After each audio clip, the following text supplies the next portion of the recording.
So little Jason was very excited for his camping trip.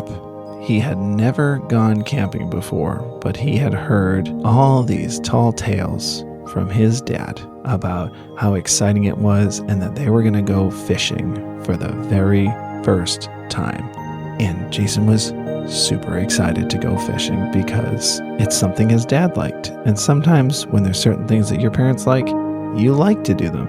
And then there's certain things your parents do that you don't like to do, like taxes. That seems awful. And mom and dad have to do them every year. Jason thought, I don't want to ever have to do that, but let's focus on fishing. So the day came to go camping. Jason packed up everything he needed, and they drove out into the woods right by this beautiful lake. It was called Lake Clearwater.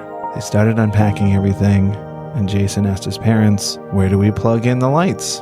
His dad laughed. We don't plug in anything. We're camping. We're out here, and we are just going to use lamps and candles, and we're going to use a fireplace. Oh, that's kind of weird, but kind of cool.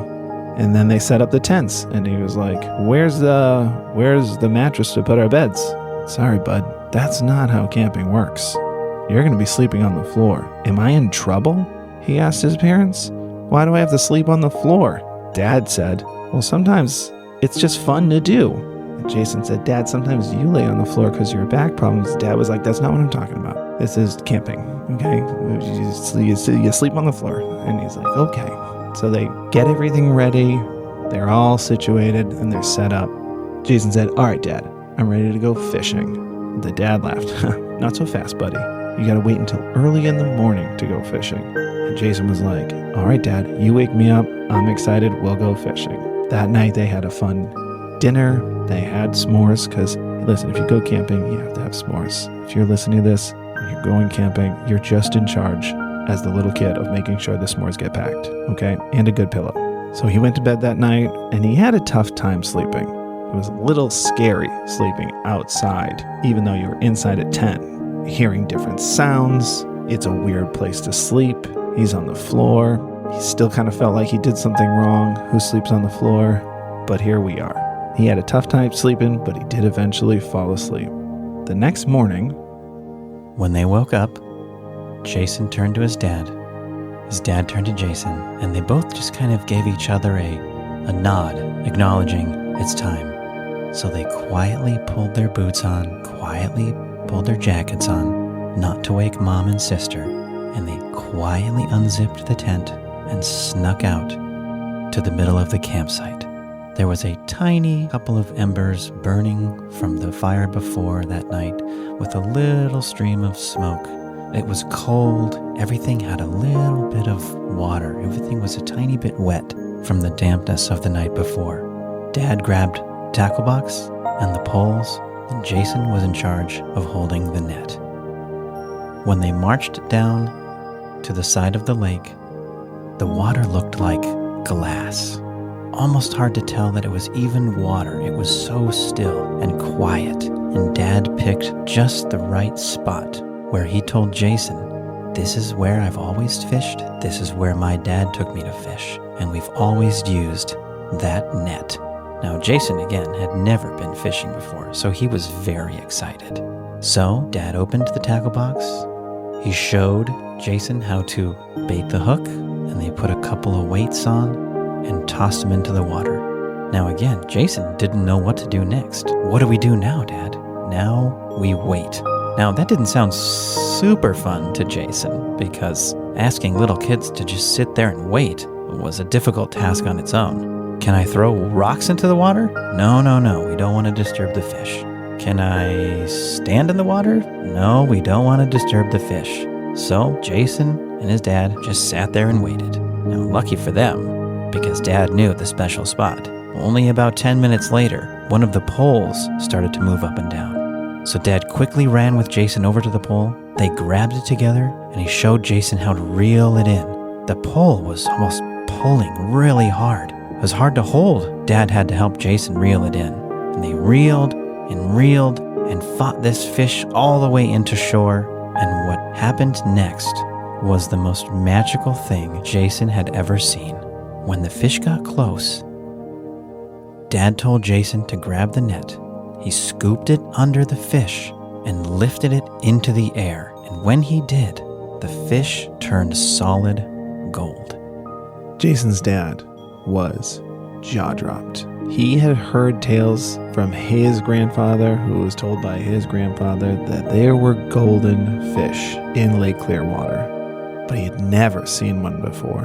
And in all honesty, Jason's dad wasn't a very good fisherman to begin with. It's one of those things that your parents say they're good at something, or you just kind of assume it, and as you get older, you realize, maybe not.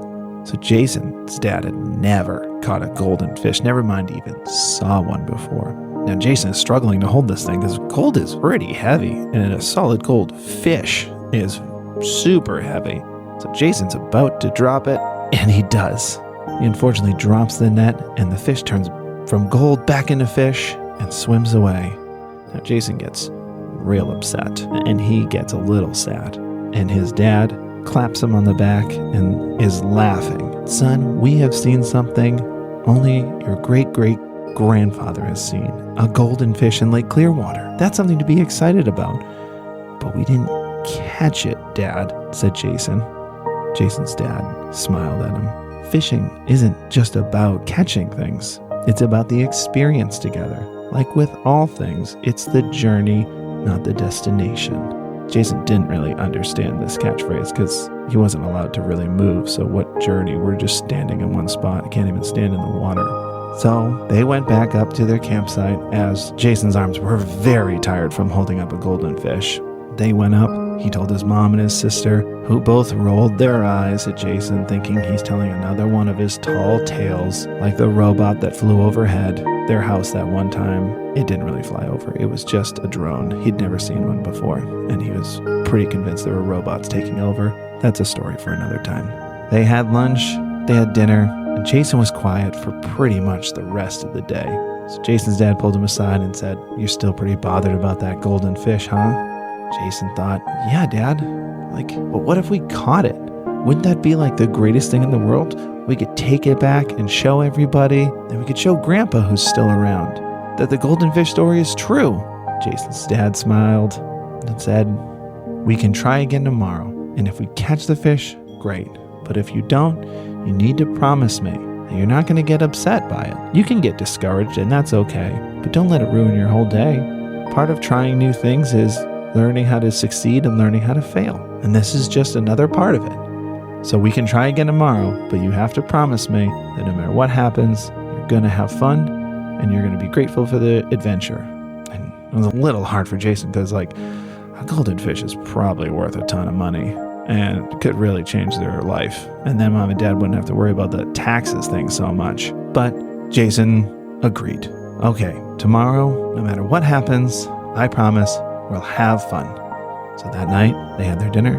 Jason had, again, more s'mores than he probably should. He had 4, and he had enough that Mom and Dad gave a look to each other we might be in some trouble later.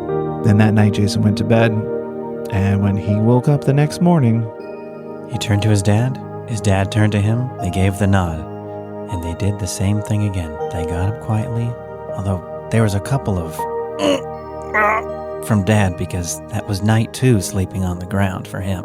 Not as easy for a little kid like Jason. They went down to the lake and they fished. They fished for 2 hours. Not one bite. Nothing. Jason felt discouraged in a different way. "I thought this was the special spot. We didn't catch anything." His dad turned to him and said, "Well, like my dad told me, there's always next year." And year after year, Jason would go fishing with his dad at the same spot in the same lake with the same net, trying to catch another golden fish. After about 10 years, they never seemed to catch one. And one Thanksgiving, they were over at Grandma and Grandpa's, the whole family, and Grandpa pulled Jason aside and said, "I'd like to show you something." And he brought him into his office, and he brought him over to this big wooden box. And he said, "Your father told me a story from when you were little about your first time you went fishing and how you've always been trying to catch that golden fish. Well, I just want to show you that if you stay patient and don't get too discouraged. Once in a while, you might get lucky. And he undid the lock of the special wooden box and lifted the hatch, and there was a big, beautiful golden fish, shiny and bright, laying in this purple velvet. Now Jason couldn't believe his eyes. This is only the second golden fish he'd ever seen. "Grandpa, you've had this fish the whole time and never said anything to anybody?" Said, "Well, your dad knows I have it, and he knows one day he'll have one too. So you just gotta stay patient, because one day, maybe this'll be yours. But if you think about it, you might be able to grab one too." And that is forever why Jason loves going camping and loves going down to Lake Clearwater, just to maybe one day catch his own golden fish. The end.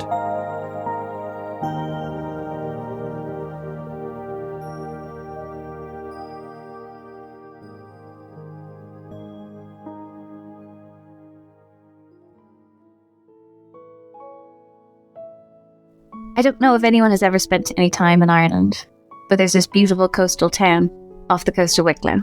Mountains as far as the eye can see. Little villages on pockets of hillsides, and mountains that are so green that you can breathe in deep and feel nature. That's what Martha said about her beautiful town. The town of Sim City, Wicklow. Now, it's famous for so much. It was famous for the landscape, it was famous for farming, but it was really famous for this one horse. This one horse called Cavan. Cavan was lightning speed. Cavan was so beautiful that if you blinked, you'd miss her running across the landscape. And Martha was her owner. Martha loved Cavan so much that her world revolved around Cavan. Waking up in the mornings to brush her down and braid her beautiful hair, to train the jockeys, the people who rode the horses professionally. Martha was too tall to be a jockey. She had lanky features and beautiful long hair and was about 6 foot tall. But she had her way with horses. She had the ability to run beside them, free and with an open heart. She had a willingness to just be outside in the rain and the snow and the sunshine. All she wanted to do was spend time with Cavan the horse. And Cavan had this huge show coming up. A huge show in Wicklow, Ireland. You'd race 12 other horses. And it was this brilliant, prestigious event. And Martha loved going. She felt so proud to show off her fine work, show off her fine friend. And she was getting her ready one morning, the morning before the event, brushing her down, waxing Cavan's coat, making her feel beautiful, making her feel ready, making her feel loved, making her feel settled, feeding her the right food, giving her the right water.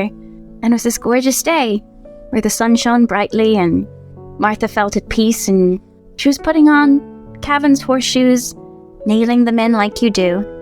And she realized one was missing. She realized that she'd gone all this way, she'd gone out to the fields, she was setting her up for corsage, getting all the things ready, and there was just one missing. And she couldn't believe it. She couldn't believe she made this error. It would be so dangerous for Cavan to run the speed she runs without being protected. It made Martha's heart drop. She would never put her friend Cavan into such a precarious situation. So Martha runs home. She runs home as fast as she can. She looks through every drawer, every desk, every shelving unit, everything you can imagine, so she can get Cavan the horse ready. And she can't find it. She can't find it anywhere. She runs up to her mother. She's like, "Please, mother, please help me. Like, I know you've been doing this for years. Is there any way we can just figure this out and get it sorted?" And her mother says to her, "Please, don't even worry about it. Don't you even fret. This will sort itself out." So they go to town, right in Wicklow. They go to the little town and little village. And Martha walks into the store, the agriculture store, and tries to figure out a way so it fits. It's all right. She has only 2 hours left. And she's in the store and she sees Michael. And Michael has bright green eyes and a smile that could woo an entire room. Michael and Martha have known probably each other since they were young. They went to school together. And he says to her, you okay? Martha, can I help you? You look upset. You look worried. Is there anything I can do for you? And she's like, I am missing this one horseshoe, and Cavan has this very important race coming up, and I just want to get her ready. I really want to protect her. I want to make sure she's safe. I want to make sure she's prepared. And Michael's like, let's get this fixed. So together they run out to this barn and they borrow the last piece of metal possible. This is the sturdiest, most industrious metal. And Michael gets his hammer and they carve it down. And she's so grateful. She's so grateful that this essential, childhood friend would do so much for her, would care so much about her and things that are important to her, that he would go out of his way to do something like this for her. She's standing behind him, watching him mold this last horseshoe. She feels so grateful. She feels so grateful that for all the things in her life, for all the moments where she's felt lucky and felt loved and felt supported. Because when she went to school, people thought she was a fool for wanting to be an equestrian. Said, go to business school, go get a law degree, go get a science degree. She's like, no, I just want to train my horse. I just want to be in the field. I just want to be outside. And for someone like Michael, who works in a store and has a conventional job, perhaps, for him to bend over backwards to help her and make her dreams come true meant the world to her. Now she took this horseshoe and she runs back. She runs back as fast as she can, galloping, her hair blowing in the wind. She herself is like a horse galloping through the fields of Ireland, and rushes back to Cavan and is able to fix this one horseshoe, get Cavan ready. 12 minutes left to the race, and she's sitting on the sidelines. She's just to stop herself from biting her nails. And all the horses are ready. There's a silence. There's a silence in the air. And when that horn goes up, Cavan bolts out of the stables. It is a race like you've never seen. There is a fire burning within this horse's stomach. She is racing through the field. She is overtaking every single horse and every single jockey. She is laps ahead. Martha can't stop herself. She feels tears streaming down her face. She feels so proud of all her life's work, of all that she has done, of all that she has achieved. And when Cavan finally crosses that finish line, when she wins the race, when she gets that medal, Martha walks right up to Cavan and she looks her horse dead in the eye. And she's just like, thank you. Thank you for everything. Thank you for making me feel valid. Thank you for making my dreams come true. And thank you for letting me live the exact life I have always wanted to live. This horse, glistening with sweat and a shining braid. You see them walk away. You see the sunset and both hair glistening in the wind between Cavan and Martha. It's something that is almost magical. It almost looks like seaweed combining in the water. Like there's a connection that we can't even describe to one another. That's a friendship, and that's a beauty in life. These small moments, these small victories, and these wonderful experiences. And that is what they share in the quiet town of Sim City, Wicklow, Ireland.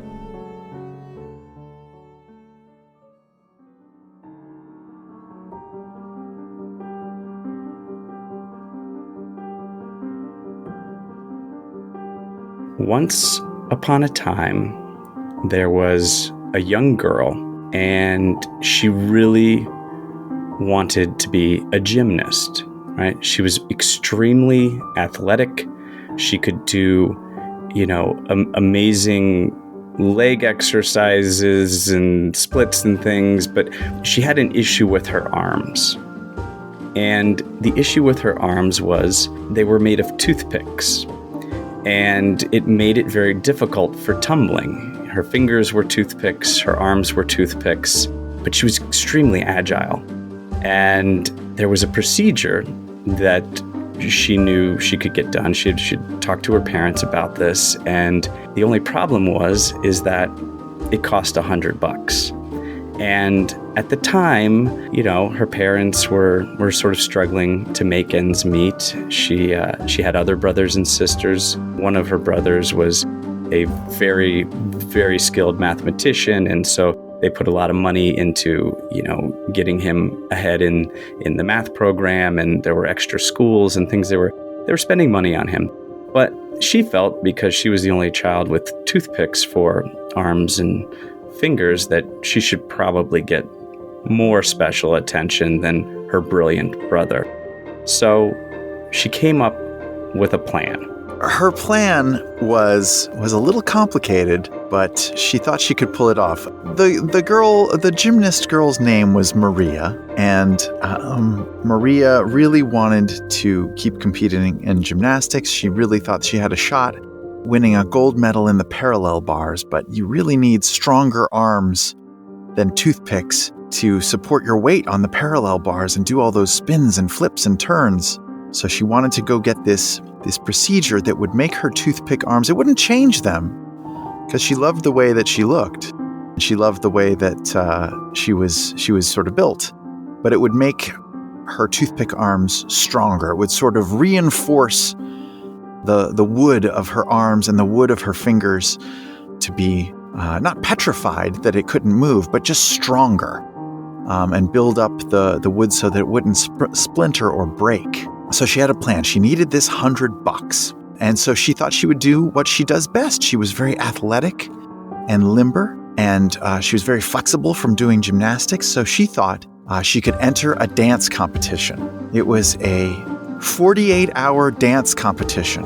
And if you could dance for 48 straight hours without taking a break, I mean, you could take a break to pee, but that's about it. And if you could get through this 48-hour dance competition, the prize was $125. So she would have enough for the procedure and $25 left over to buy a video game, maybe take her parents out to lunch, maybe even buy a new calculator for her brother who loved math. The night of the competition came, and there were 10 competitors, all of whom were strong dancers.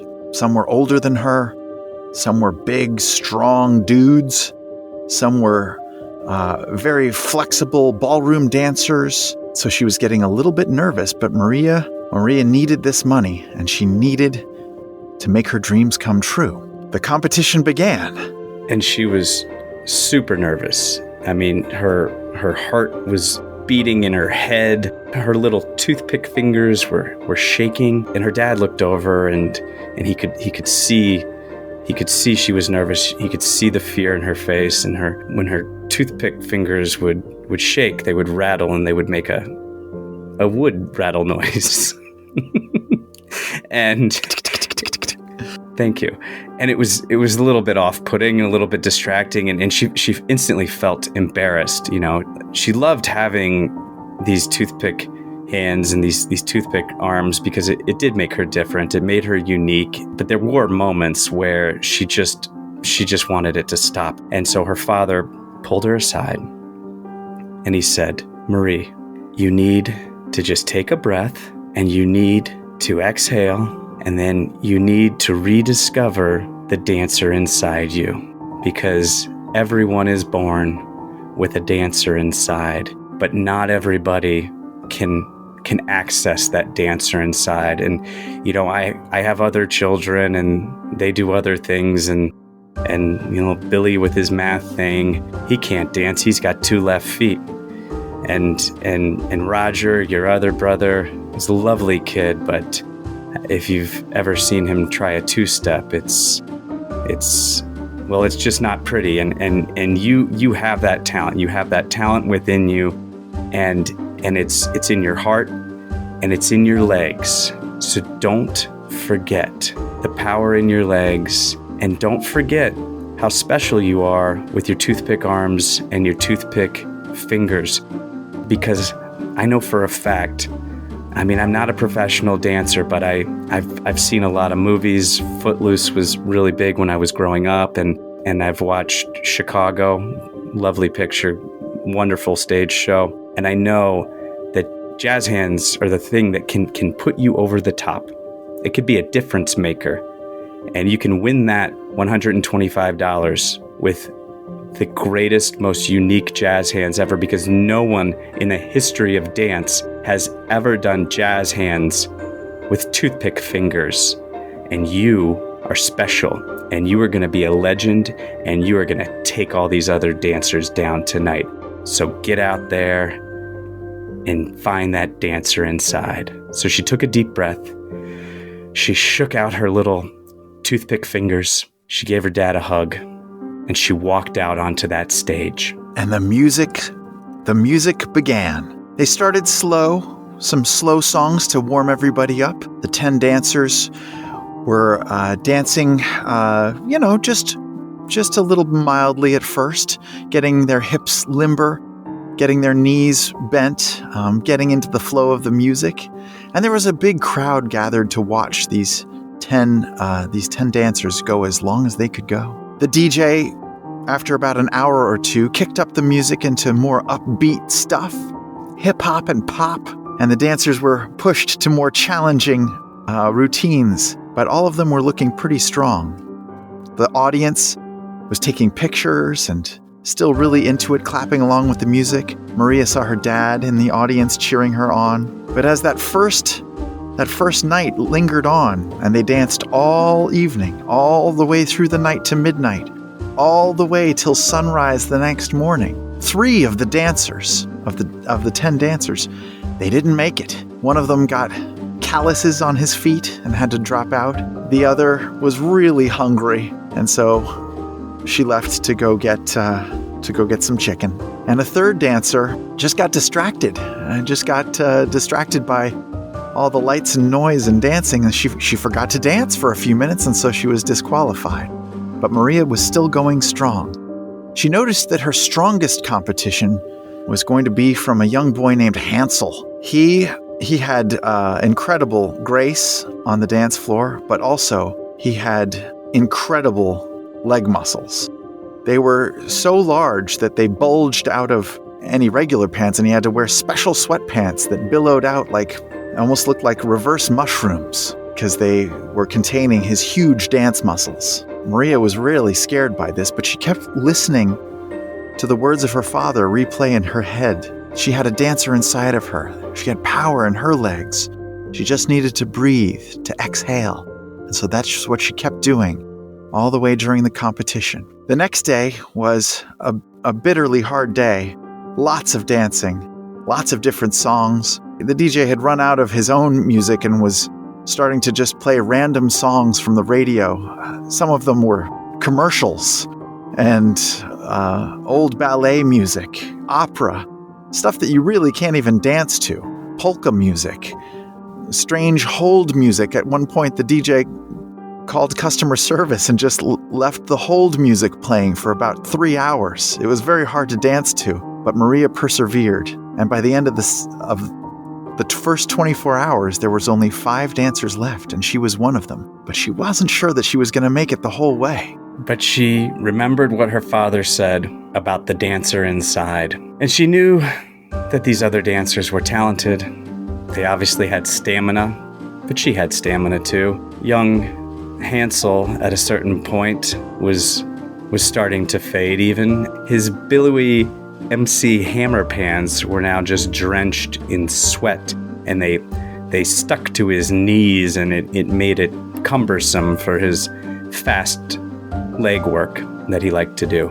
And there was another dancer named Sylvia, and she was a tour de force. I mean, she was like nothing you've ever seen. She could bend her body in ways that defied physics, and so Maria knew that the competition was stiff, but she knew that if she could outlast them, she would get what she wanted, which is the fortification, not petrification, of her limbs. And she would have strong wooden limbs without compromising her individuality, because that was important to her. It was important to her dad. She didn't want to be like the rest of them. She didn't want to blend in she wanted to shine. And so she looked over at her father, who was in the corner of the audience. And the audience by now was kind of fading, right? The DJ was fast asleep. It was now some playlist of elevator music mixed with EDM, and it was all very confusing, and the beats were on top of other beats, and it was just a mess. It was like a fever dream almost. But the kids had to keep dancing, and it was starting to get cruel. I mean, they would throw bananas at the children, just to give them some sustenance, because there are laws about children and making sure that they're fed and well taken care of. And it was starting to get a little extreme. Even the judges were zoning out. 2 of them were asleep. One had run out for pizza for himself, not for the kids. But she looked over in the corner, and she saw her dad, and he had a great big grin on his face, and he just held out his hands and wiggled his little human fingers up in her direction. And she knew obviously what that was. She knew that it was time to just shut it all down, and she was gonna bring out the Toothpick jazz hands, and she was gonna steal the show, and she was gonna get that $125. And just when she was getting ready to flash those Toothpick jazz hands, the music changed and a song came on. That song, of course, was Dynamite by BTS. A wonderful K-pop song that everyone knows and loves. But it's very fast-paced, and it takes a lot of energy to dance through. Maria looked at the clock and realized that they had all been dancing for 47 hours and 57 minutes. This was the last song, and there was 3 dancers left. Herself, Hansel, with his giant mushroom muscles, and Sylvia, the tour de force dancer. And this was the fastest song that they had danced to in quite some time. But Hansel wasn't going to go down without a fight. Even though he was fading, he had a secret weapon. There was all sorts of decorations for this competition.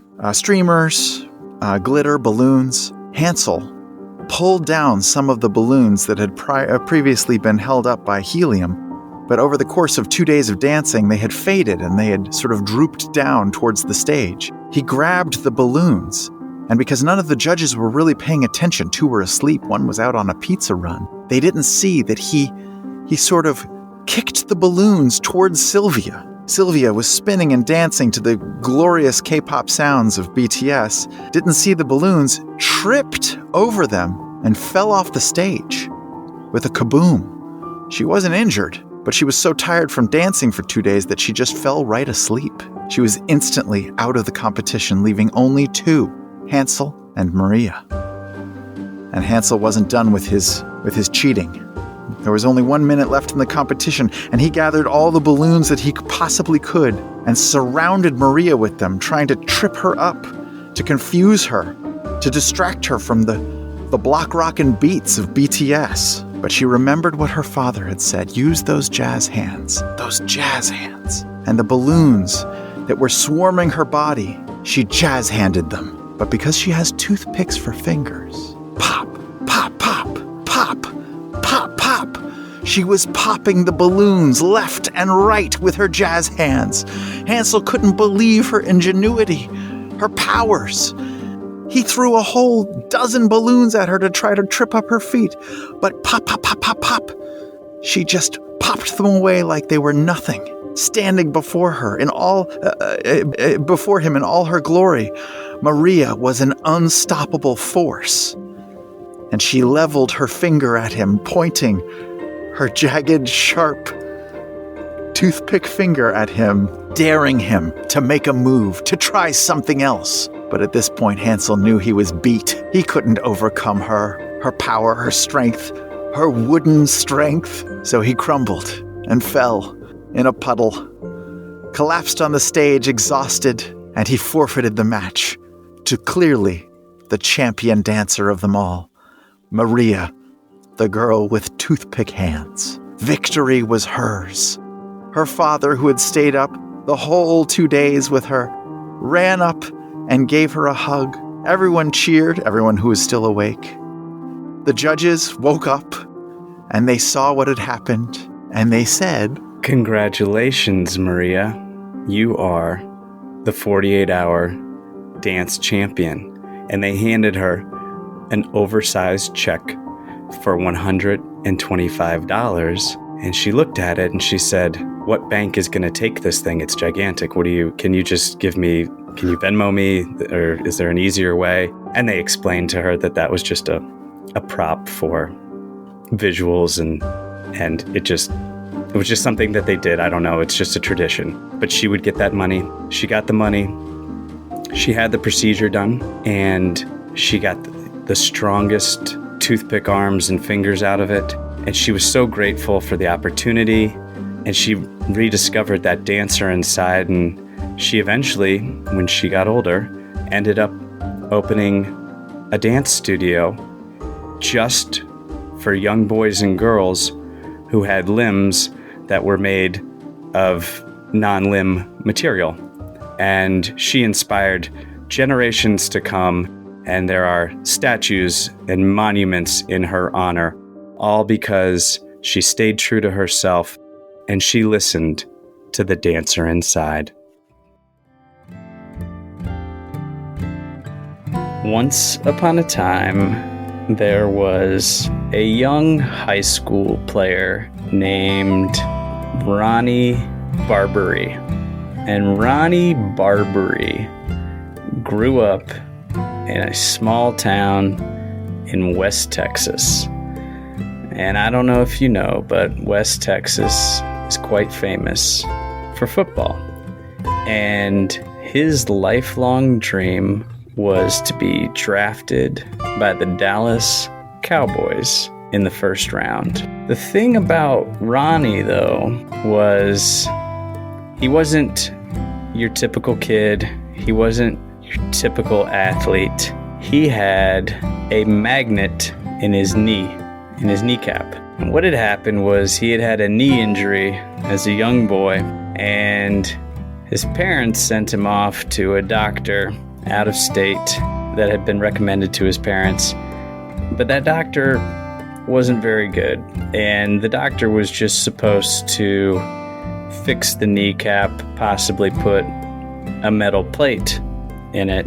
But that doctor was all out of metal plates, and all he had were some kitchen magnets that were just laying around the doctor's office. The nurses and the staff would always, post cute pictures of their families on the refrigerator in the common space in the lunchroom and everything. And so there were always magnets everywhere. So he found like a Hello Kitty magnet on the refrigerator because times were lean at this particular doctor's office. He was out of network, and if sometimes it's hit or miss. It's you're rolling the dice, right? So he worked with what he had. There were times when folks came in and they needed a cast, and if he didn't have a cast, he would just take an old muffler from the junkyard, and he would fashion a splint out of an old muffler, and he would melt the metal together and solder it and make it real sturdy. Though he would make it real sturdy, he would send his patients on their way, and he would put some padding in the inside of the muffler, because that can be kind of abrasive if a person puts just a muffler on their leg. I don't know if you've ever put a muffler on your leg, but it could chafe, it could cut the skin. So he didn't have anything medically sanctioned in his office, so he would often use leftover rug clippings because they were soft, and he would just put kind of a lining inside the muffler, and he would put that cast on. But anyway, I'm digressing a bit and going off track. When young Ronnie came to see Dr. Clover, that was his name, Dr. Clover, Francis Clover, Dr. Clover said, "Well, son, I know you are a young aspiring football player, you've got a lot of athletic talent, and you need this kneecap fixed up, but it's all busted up, so I don't have what we would traditionally put in your knee, which would be some sort of medically sanctioned metal piece. So we're going to use this magnet from the back of the Hello Kitty magnet that Jackie, my nurse, had fixed up her family portrait on the refrigerator in the break room. And I got her a new one. It's all good. So we're going to put this metal magnet, and that's going to replace your kneecap. So Dr. Clover did the surgery, put in that magnetic kneecap, and sent Ronnie on his way, ready for August tryouts for the high school football team. So Ronnie, with this Hello Kitty magnet in his knee, was understandably nervous for these tryouts, right? Not just because they were tryouts for the varsity football team in West Texas, but also because this hillbilly orthopod had admitted to him that he was going to have subpar parts, loose magnets of a Hello Kitty variety, by the way, not even like Stretch Armstrong or like Spider-Man, but like Hello Kitty. I didn't even know there was a Hello Kitty, a Sanrio, if you will, outlet in the state of Texas. So Jackie had gotten this particular Hello Kitty magnet from like her family who lived in Minnesota near the Mall of America, where there's a wide variety of kitsch magnets available, because I don't think they mess with Hello Kitty in West Texas. But again, that's beside the point. So all of these thoughts, which are many, are running through poor Ronnie's brain. And all Ronnie wants to do is like run a go route, you know? Because he didn't really want to be a quarterback, because that's kind of basic, right? Like Ronnie, when you have a name like Ronnie Barbary, you think, that's a great quarterback name. But also, a quarterback in West Texas, it's a lot of pressure. And if his family didn't have the money to send him to an MD who could put a properly medically sanctioned piece in his knee, they certainly weren't going to send him to a therapist to deal with all of the mental pressure of being a Jason Street-like quarterback in this Friday Night Lights town. So he was like, all right, what can I be that's exciting, but also not too much of a stretch? And he was like, I know, I'll be a slot receiver. And so he was stretching out his knee, thinking about all of the short to intermediate targets that he was hoping to soak up. And his knee started to pull funny. And he realized that it was like pulling him towards the whiteboard that the coaches were using in the sidelines. And he was like, oh no, oh my God, like my knee is magnetic. And now I can't control it because the forces of gravity, or whatever they're called, because he went to school in West Texas, it's public school, we know what the funding is like. I just can't do it. And then this kid, this Ronnie Barbary, he was like, I gotta get creative. What are the best slot receivers? What are the best athletes? What are the best performers of any craft? The creative. And so he just figured out how to juke better than any other slot receiver on the field. And wouldn't you know it, as he is out there warming up, running routes, now he's in drills, now he's in the tryouts, and they are asking him to like run the 3-cone, go ahead and run routes, catch passes from the quarterbacks who are trying out. And they're all named like Biff and Bart and Tex and Walker. And he's catching all of them. And he's also starting to like catch other stuff to his knee. Like there are items that are now like attaching to his knee. And yet his thigh muscle is growing with strength at every rep because it's compensating for the amount of weight that is now on his knee. But mentally, he is working through this physical pain and instead building the most Channing Tatum-like quads that any teenager in West Texas could ever imagine. But the problem was his quads got so big.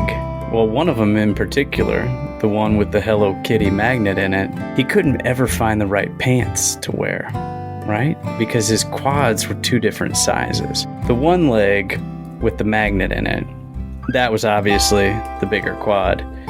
The other leg, it got bigger because it needed to keep up with the magnet leg, but it did not keep the same pace because it was not carrying the same weight. And the leg with the magnet in it was his right leg, and because it was heavier, he could only make right turns. He could only do in routes if he was lined up on the left. He could only do slants from the left because he could only go right because that leg just kept dragging him. And the defenses caught on to this. So they were covering everything. They were jumping past routes. They knew his game. Like it worked for a little bit. And he was a big sensation for a couple games. And he had them all fooled. But they caught on pretty quickly. And he just wasn't playing as well. So he went to his trainer and he said, Trainer Dave, because that was his name, Trainer Dave. He said, Trainer Dave, what's going on? I don't know how to fix this. They're jumping all my routes. They know exactly when I'm gonna zig, when I'm gonna zag. He's like, well, let me look at your quads. And so he did, and he said, well, that one, the right one, is very Channing Tatum-like, and the left one is very Zach Braff-like. And you can't have a Channing Tatum quad and a Zach Braff quad on the same body. It makes things all out of whack. We got to get you symmetrically in the Channing Tatum category. And he said, well, is that going to solve my problems? He's like, yeah, I mean, you do have a Hello Kitty magnet in your knee, so it's not going to solve all your problems, but I think this will help you on the field. So they worked real hard to get that left leg in shape. They did. He started playing better. They started mixing up the routes a little bit, confusing the defenses, and eventually the team got to the playoffs. They won state. And in the process, Ronnie realized that the pants that he was supposed to wear, his uniform, was not meant for people who were not, they were ableist, in fact. I mean, what if you have this sort of incongruence in your physical form? Like, how are you, because what he had to do, obviously, was his parents had to buy him two different sized pants and sew them together because he wore a larger size on the Hello Kitty magnet knee side than he did on the other side. And while Trainer Dave helped him, I mean, this kid never missed leg day. He had to, absolutely. He had to make sure that the squats were deep and regular and without exception. But it kind of created inspiration in an unexpected way because he was like, well, my parents are like sitting here spending all of this money at like Hanes putting these pants together. And my mom is like, her eyesight is failing because she's trying to make the stitches all uniform because everyone's uniforms have to match. Everything has to look the same. There are very strict rules. Uniform policies are very by the book in West Texas. And so they're spending all of this money on Lycra. Like, how much can Lycra be? And so the family was like, well, what about people who aren't fully symmetrical? Is anyone actually symmetrical? I hear that that's a myth. I don't know. And so they came up with a whole line of clothing, not just for young athletes, but for people who enjoy anything, just like wearing clothes so you don't get arrested in public. And he decided to call it Skies Out, Thighs Out, and it created a giant empire. And he lived happily ever after. The end.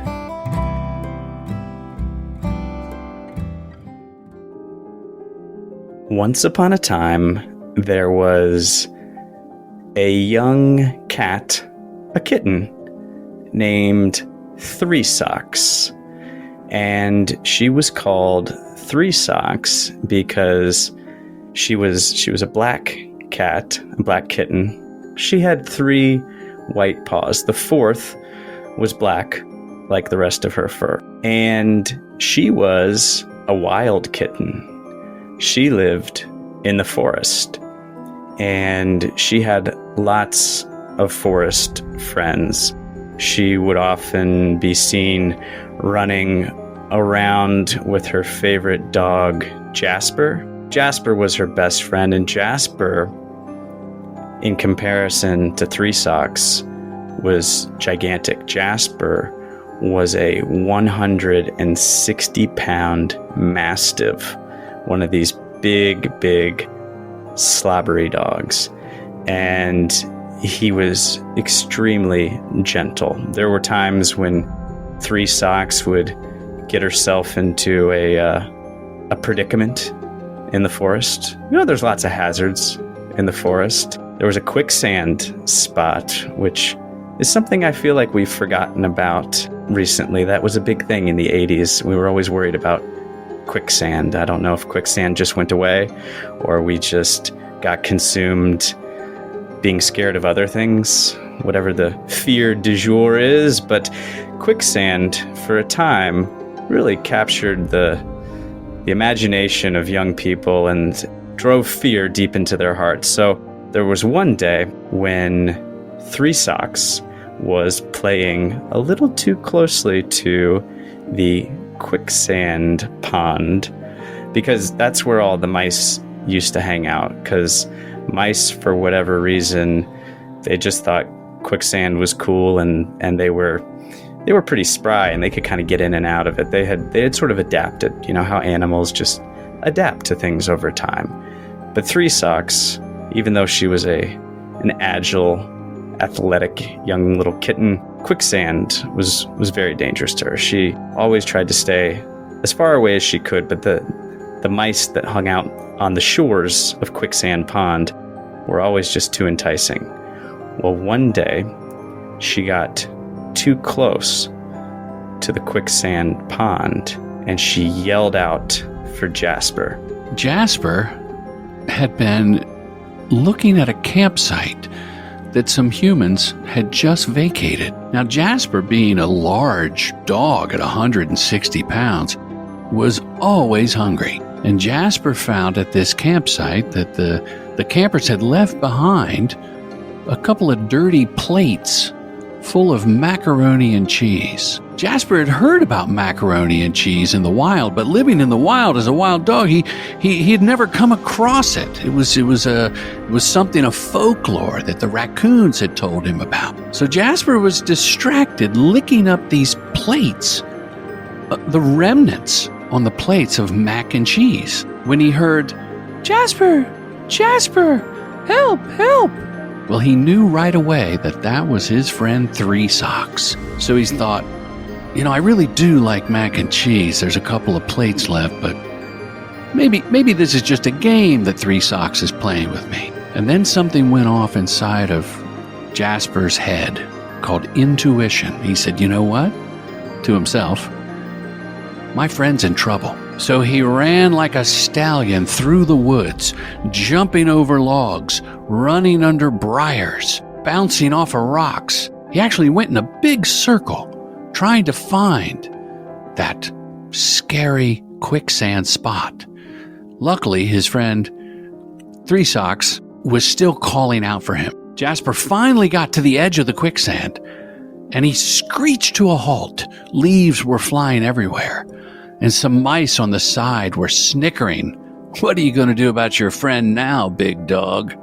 That'll teach you, Three Socks, to eat our family." Jasper wanted to attack those mice, but he had to save his friend. Three Socks was up to her armpits in quicksand and sinking rather quickly.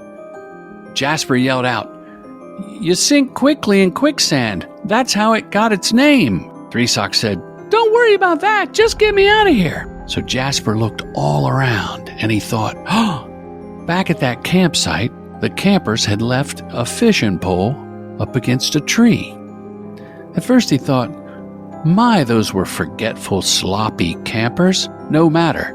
He ran back to the campsite, grabbed the fishing pole in his mouth, went straight back under the briars, over the rock, jumped the log, and put that fishing pole out for Three Paws to grab a hold of. So Three Socks reached out with one of her little sock paws. The other one had already been taken by the quicksand, and she couldn't quite reach that fishing pole. And Jasper had gotten as close to the edge of the quicksand as he could, and she was still just an inch away. She was just starting to sink and sink and sink. And these mice that were on the shore, they were laughing. They were having a good time. Somebody had brought some music and they started cooking mice food. They were having like a barbecue. It was like a big party celebrating the demise of Three Socks. It was rather disturbing, but you can imagine this cat had grown up tormenting them and eating their family. That's what cats do. They eat mice. And they were just having a blast. Like all these mice, they started blowing up balloons. I mean, it was a huge party. It was like a quinceañera. I mean, it was so festive. There was music and dancing, all while this poor little kitten was sinking. Well, one of the mice, named Morris, sort of took pity on sinking Three Socks. And Morris looked around at all these other mice just having a party, just having a blast.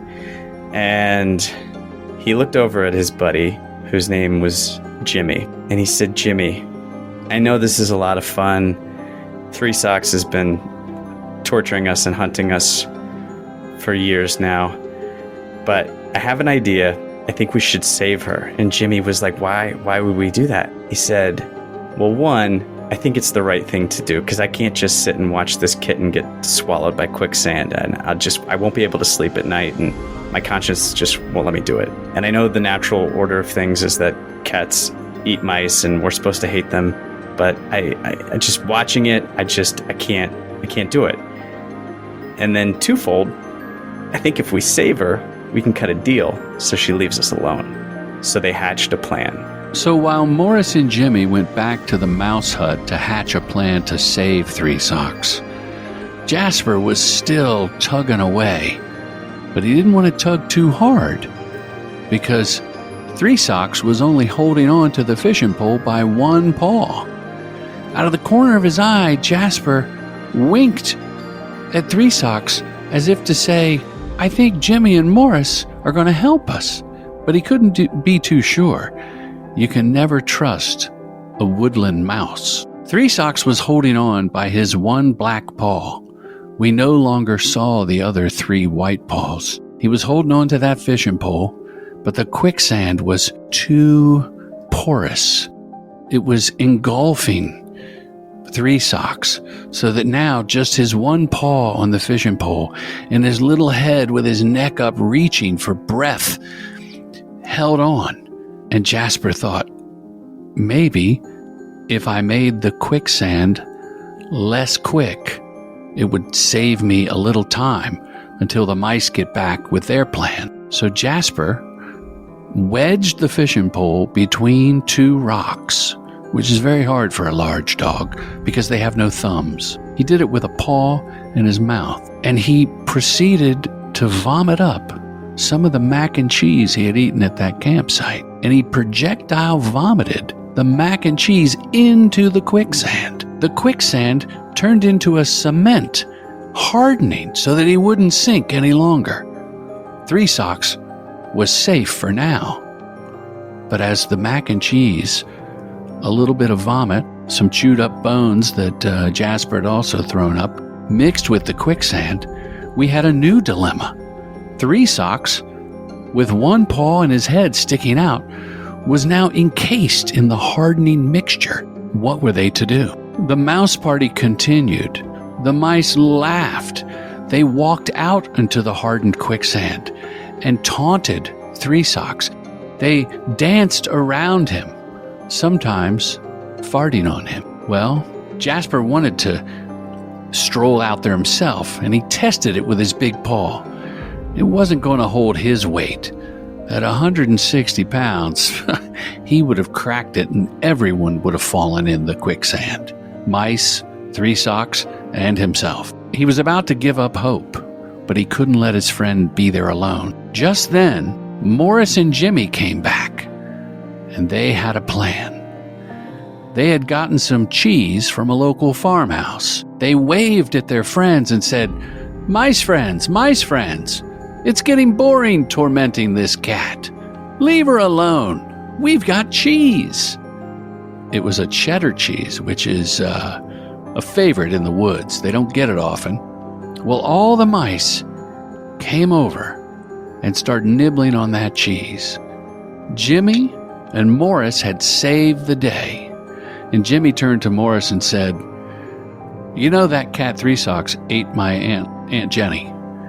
And Morris said, "Let's save that story for another day." So Jasper picked up the fishing pole with his teeth, used it as a hammer, and stretching out his body as far as he could, he used it to chisel and break up the concrete-like substance formed from his mac and cheese vomit and quicksand. Soon, one white paw came out to join Three Socks' black paw, and he wiggled his way around. And then their friend Leonard, an owl who had lived in the woods a long time, swooped down and started pecking around to further loosen the concrete. And between Leonard and Jasper, little Three Socks wiggled out another white paw and then another white paw until finally even her tail was free from the quicksand. We never saw Leonard again. He flew away instantly, an unsung hero of this story. Three Socks climbed out, licked her own fur clean, saying, "This quicksand has an odd taste." Jasper laughed and said, "That's the mac and cheese I had from the campsite." Three Socks said, "You didn't have to tell me that part." Three Socks jumped on Jasper's back.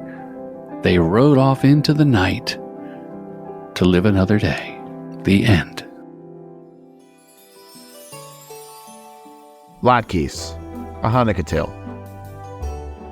Little Adie Bernstein loved Hanukkah. She loved the presents. She loved the Hanukkah guilt. She loved spinning the dreidel. But the thing she liked more than anything about Hanukkah was the latkes. She would eat 10 times more latkes than the rest of her family. Some people like sour cream, some people like applesauce. Adie liked them both. Adie liked latkes so much, she said that when she grew up, she was going to have a dog and name it Latke. She was obsessed with them all year round. The day after Hanukkah ended, she would think about, when can I have latkes again? So one year, Hanukkah was coming up, and Adie was so excited. She was at school, and she was talking to some of her friends. And her friends were like, "Adie, are you like really excited for like presents? What are you going to get this year?" "I am totally going to get a Nintendo Switch." And Adie was like, "Yeah, I don't care. You know, whatever. I'll get whatever." Like, "What do you mean you don't care about presents?" She's like, "Honestly, as long as I have latkes, I don't even care. That's just the most important thing to me." And her friends were like, "You are crazy." So Adie gets home and she sees her mom and dad sitting at the kitchen table on Hanukkah night. And they look really, really sad. And Adie's like, "What's wrong?" And they turned to their daughter and said, "Adie, we don't know how to tell you this. There has been a problem with all of the potatoes in this state. There's a bit of a blight on them. And the potato crop this year has been terrible. And I don't know really how to say it, so we're just going to say it," said her dad, "but we're not going to be able to have latkes this year." Ada didn't remember the next 5 or 6 things that he said because she was depersonalizing, trying to process the stress and the grief of imagining a Hanukkah without latkes. When she came to, she told her parents, "I just had a crazy dream that you guys told me there were no potatoes in the state of New Jersey and we couldn't have latkes." And her mom said, "We did tell you that. That's what's happening. but it's okay. We're going to have a really, really great Hanukkah, and we don't need to have Latkes to have a great Hanukkah. And 80 smiled, but it was a fake smile because she knew the reality that she needed Latkes to have a great Hanukkah. So 80 ran out of the house and said, I'm going for a quick jog. And the minute she started jogging, she started sobbing. She was walking through her neighborhood just, I can't believe Hanukkah is ruined because there's no potato. And all of a sudden she heard a voice say, why are you crying? She turned and looked, and it was Mr. O'Leary, the old man himself. Mr. O'Leary had been their neighbor for 15 years. And for 15 years, Ada and her friends thought that he was some kind of psycho. The old crazy man in the neighborhood. You never know. They say that he had a lot of knives. They say that he was a crazy guy. And she looked at him as he had this quizzical look on his face. And for some reason, she wasn't scared of him, and she answered him, and she said, I can't have Latkes this year because there's no potato. And Mr. O'Leary said, oh, there's no potato, is there? Well, maybe I can help with that. She looked at him as she wiped the tears from her eyes. How can you help me with that, she said. He slowly rose and walked off of his front porch towards her. He was old, like really old, like he walked with 2 canes. And as he approached her, he said to her, I have a secret for you. And she said, what is it? And he goes, well, I'll show you. And he opened his gate to his garden. And he said, this is my magical garden. She said, are you Australian? I thought you were Irish. He goes, no, I'm Irish. Sometimes I just sound a little Australian. Don't worry about my accent. All right, I'm sorry. It didn't seem consistent. Do you want me to help you or not? I do, said Ada. He turned, there were no lights because it was natural sunlight. And as she walked into the garden, her eyes exploded. He had everything. He had watermelons, even though it was the winter. He had asparagus, even though it wasn't spring. He had every fruit and every vegetable you can possibly imagine. And he goes, but I know what you're looking for. You're looking for this. And he walked over and opened a big, he couldn't even describe what it was, but it had a big kind of wooden plank over it. And he said, now look at that. And what was down there? But the most beautiful batch of russet potatoes she's ever seen. She goes, potatoes? How did you get potatoes? I heard there was a disease that was killing them. And he says, well, there was, but I have learned how to become a magic gardener. And being Irish, I know the importance of potatoes. So once I learned my magic, the first thing I grew was potatoes, but then I couldn't stop. Before you knew it, I was growing onions and plums and muskmelon. She said, oh my gosh, well, what can I do? Can I help you, please? I need these potatoes. And he says, the potatoes are yours. The only thing you have to do is you have to learn how to become a magic gardener, because I won't be around forever. And I need someone to take my place. So you take the potatoes, but you promise that you will come back and I can teach you the magic so I can pass it along to you, because I didn't have children. Personal choice. Didn't want to do it. My wife wanted to, but I said no. But you come back and I will teach you how to be a magic gardener. She said, see, right there again, it sounded Australian at the end. You said gardener. And he said, look, I'll rescind the offer if you mention the accent again. Ada knew when to quit and said, thank you so much, Mr. O'Leary, and I'm so sorry that all the kids in the neighborhood thought you were like a scary, crazy killer. And he said, what? Who says that? And she was, nothing, I was kidding. And she ran out of the house. She ran home with the potatoes in her hands. And just as her mom was about to make mashed broccoli as the side, Ada kicked the door open and said, not today, Mama. And she turned and said, Ada, where did you get those potatoes? Mr. O'Leary, she said.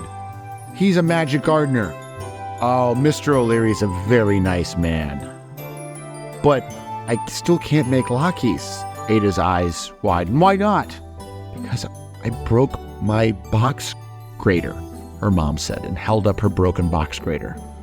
Ida rolled her eyes, sprinted back over to Mr. O'Leary, breathless, and banged on the door. Who is it? She said, it's Ada. Who? Ada, I was here like 4 minutes ago. Oh, Roy. Yeah, hold on.